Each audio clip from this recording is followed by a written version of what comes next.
ಜನಶ್ರೀ ನ್ಯೂಸ್ಗೆ ಸ್ವಾಗತ. ನಾನು ನಿತಿನ್ ಮಂಜುನಾಥ್. ಬಳೆಪೇಟೆ ಪ್ರಾಥಮಿಕ ಕೃಷಿ ಪತ್ತಿನ ಸಹಕಾರ ಸಂಘದಿಂದ ಎಡವಟ್ಟು, ಗೋದಾಮು ಹೆಸರಲ್ಲಿ ಅನುದಾನದ ಪೋಲು ಆರೋಪ. ಯಳಂದೂರು ತಾಲೂಕಿನ ಬಳೆಪೇಟೆ ಪ್ರಾಥಮಿಕ ಕೃಷಿ ಪತ್ತಿನ ಸಹಕಾರ ಸಂಘದಿಂದ ಗೋದಾಮು ನವೀಕರಣದ ಹೆಸರಲ್ಲಿ ಸರ್ಕಾರದ ಅನುದಾನವನ್ನು ನಿಯಮ ಪಾಲನೆ ಇಲ್ಲದೆ ಖರ್ಚು ಮಾಡಲಾಗಿದೆ ಅನ್ನುವಂತಹ ಆರೋಪ ಕೇಳಿಬರ್ತಾ ಇದೆ.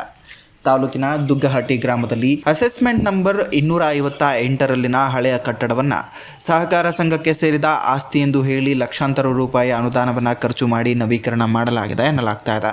ಆದರೆ ಈ ಕಟ್ಟಡವು ಗ್ರಾಮ ಪಂಚಾಯಿತಿಗೆ ಸೇರಿದ ಆಸ್ತಿಯಾಗಿದ್ದು ಯಾವುದೇ ದಾಖಲೆ ಪರಿಶೀಲನೆ ಮಾಡದೆ ಕಾಮಗಾರಿ ಕೈಗೊಂಡಿರುವುದರಿಂದ ಸರ್ಕಾರದ ಸುಮಾರು 3 ಲಕ್ಷಕ್ಕೂ ಅಧಿಕ ಅನುದಾನ ಪೋಲಾಗಿರುವಂತಹ ಆರೋಪ ಕೇಳಿಬಂದಿದೆ. ಈ ಕುರಿತು ದುಗ್ಗಹಟ್ಟಿ ಗ್ರಾಮಸ್ಥರು ತೀವ್ರ ಆಕ್ರೋಶ ವ್ಯಕ್ತಪಡಿಸಿದ್ದು, ಗ್ರಾಮ ಪಂಚಾಯಿತಿಗೆ ಸೇರಿದ ಕಟ್ಟಡವನ್ನು ಸಹಕಾರ ಸಂಘದ ಕಟ್ಟಡವೆಂದು ನಾಮಫಲಕ ಹಾಕಿರುವುದನ್ನು ವಿರೋಧಿಸಿದ್ದಾರೆ.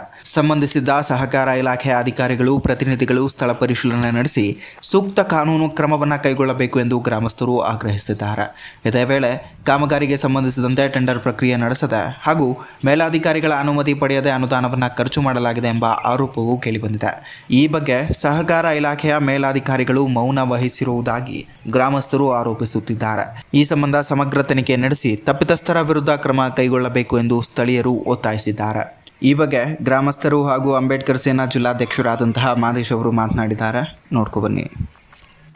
ಒಂದು ತಿಂಗಳ ಹಿಂದೆ ಯಾವುದೋ ಒಂದು ಸೊಸೈಟಿ ಕೃಷಿ ಸತ್ತಿನ ಸಂಘ ಅಂದ್ಬಿಡೋದು ಏಕೈಕಿ ಬಂದವರು ಅಲ್ಲಿ ಬಣ್ಣ ಬಳಿದಿರ್ತಾರೆ. ಇದರ ಸಂಬಂಧ ನಮ್ಮ ಗ್ರಾಮದ 3 ಸಮುದಾಯದ ಲಿಂಗಾಯತ, ಉಪ್ಪಾರ ಮತ್ತು ಹೊಳೆಯ 3 ಸಮುದಾಯದ ಯಜಮಾನರುಗಳು ಹೋಗಿ ಪಂಚಾಯಿತಿಗೆ ದೂರು ಕೊಟ್ಟಿರ್ತೇವೆ. ದೂರಿನ ಅನ್ವಯ ಅಲ್ಲಿನ ಕಾರ್ಯದರ್ಶಿಯವರು ಇದಕ್ಕೂ ನಮಗೂ ಸಂಬಂಧ ಇಲ್ಲ, ನಮಗೆ ಯಾವುದೇ ರೀತಿಯಾದ ಅರ್ಜಿ ಬಂದಿಲ್ಲ ಅಂತ ಹೇಳಿದಾಗ ನಾವು ಮತ್ತೆ ಒಂದು ಅರ್ಜಿ ಕೊಟ್ಟಿರ್ತೇವೆ. ಈ ಆಸ್ತಿ ಸಂಬಂಧಪಟ್ಟಂತೆ ನಮಗೆ ಅಸೈನ್ಮೆಂಟ್ ಯಥಾನಕಲು ಕೊಡಿ ಅಂತ. ಅದರ ಪ್ರಕಾರ ಅವರು ನಮ್ಗೆ ಯಥಾನಕಲು ಕೊಟ್ಟಿದ್ದಾರೆ. ಆ ಯಥಾನಕಲಲ್ಲಿ ಸೊಸೈಟಿ ಬಿಲ್ಡಿಂಗ್ ಇದು ಪಂಚಾಯತಿಗೆ ಸೇರಿದ್ದು ಅಂತ ನೀಡಿದ್ದಾರೆ. ಇಂತಹ ಒಂದು ಆಸ್ತಿಯನ್ನು ಒಂದು ಸೊಸೈಟಿ ಅವರು, ಅವರ ಅಧಿಕಾರಿ ವೃಂದದವರು ಏಕೈಕಿ ಬಂದು ನಮ್ಮ ಗ್ರಾಮದಲ್ಲಿ ಅನಧಿಕೃತವಾಗಿ ಸುಣ್ಣ ಬಣ್ಣ ಬಳಿದಿರ್ತಾರೆ ಮತ್ತು ಪಂಚಾಯಿತಿಗೆ ಮಾಹಿತಿ ನೀಡದೆ ಏಕೈಕಿ ಒಳನುಗ್ಗಿರ್ತಾರೆ. ಇವರ ವಿರುದ್ಧ ತಕ್ಷಣ ಸಂಬಂಧಪಟ್ಟ ಇಲಾಖೆಯವರು ಕ್ರಮ ಕೈಗೊಳ್ಳಬೇಕು.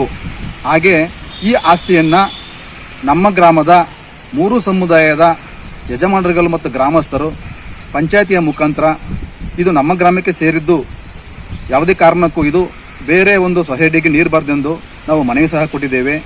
ಇದರ ಬಗ್ಗೆ ಪರಿಶೀಲನೆ ನಡೆಸಿ ಉನ್ನತ ಮತ್ತು ತನಿಖೆ ಆಗಬೇಕು. ಈ ಒಂದು ಸೊಸೈಟಿಗೆ ಅನಧಿಕೃತವಾಗಿ ಯಾರು ಕಾಮಗಾರಿ ಮಾಡುತ್ತಾರೆ ಇವರ ವಿರುದ್ಧ ಕ್ರಮ ಕೈಗೊಳ್ಳಬೇಕಂತ ನಾನು ಈ ಮೂಲಕ ಕೇಳಿಕೊಳ್ತೇನೆ. ಗ್ರಾಮದ ಯಜಮಾನರು ಹಾಗೂ ಅಂಬೇಡ್ಕರ್ ಸ್ವಾಭಿಮಾನಿ ಸೇನೆ ಜಿಲ್ಲಾಧ್ಯಕ್ಷರು. ಅಲ್ಲಿ ಏನು ಕಾಮಗಾರಿ ನಡೆದಿದೆ, ಇದು ಯಾವ ಇಲಾಖೆಯಿಂದ ಅನುದಾನ ಬಂದಿದ್ದು ಗೊತ್ತಿಲ್ಲ. ಪಂಚಾಯತಿಯವ್ರು ಕೇಳಿದಾಗ ಇದು ನಮ್ಮ ಕಾಮಗಾರಿ ಅಂತ ಹೇಳಿದ್ರು. ಆದರೆ ಸೊಸೈಟಿಯವರು ಯಾವ ಅನುದಾನದಲ್ಲಿ ಮಾಡಿರ್ತಾರೆ ಅದು ನಮಗೆ ಮಾಹಿತಿ ಇಲ್ಲ.